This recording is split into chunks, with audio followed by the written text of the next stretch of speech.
Hi guys, look at this exponential question. The question is x to the power 3 is equal to 729.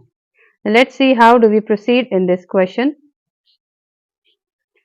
First of all, we will take power 3 on both sides.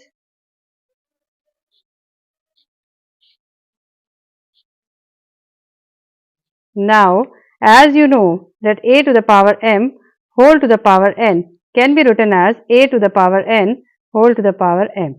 Now, considering this as m and this as m, just interchange their positions. So, you can write this as x to the power 3, this n comes inside, and x to the power 3, its exponent is placed at the position of m, is equals to 729 whole to the power 3. This 729 is the cube of 9, so it can be written as 9 cube. So, further just multiply the exponents, you get 9 to the power 9. Here we have x to the power 3 whole x to the power 3. This base is equals to 9 and the exponent is equals to 9. So, just equating them, we get x cube is equals to 9. Same basis, same exponents.